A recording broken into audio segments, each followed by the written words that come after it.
Kung naka-experience na ba daw ako ng racist, or bully, or kung mababait ba daw yung mga tao dito sa New Zealand. Ni hao, konnichiwa, ako si Pam, factory worker dito sa New Zealand. Ang tanong ni Kuya sa kanyang comment, mababait po ba tao dyan, wala bang Karen, tsaka yung bigla na lang mananapa kapag nakakita ng Asian. Pero bago ko sagutin yan, tatanungin ko muna ang aking mga kasama sa trabaho.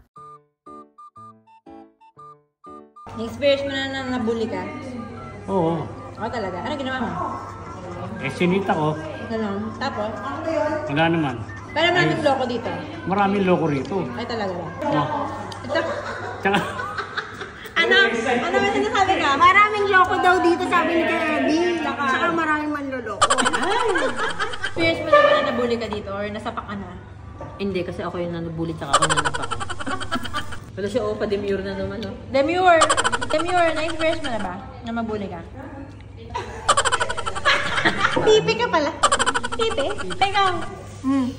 Experience mo na mabully ka? Ang daming beses na. Kaya ka? Pero okay lang yun. Okay lang yun. Anong ginagawa mo? Iniinis ko din sila. Nabully ka na? Ako?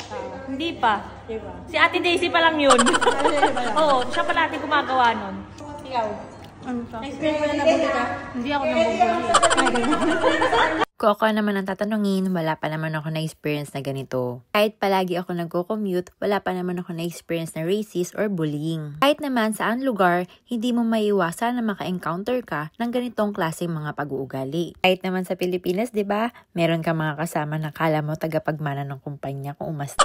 Minsan nga, kahit gaano ang kabait, meron pa rin silang masasabi sa'yo. Pero syempre, ang pinaka-importante ay ang marunong kang makisama, kahit ano pa yan sila. Enjoyin mo lang ang buhay. Iwasan ang dapat iwasan. Pakisamahan ang dapat pakisamahan. God bless everyone! Bye!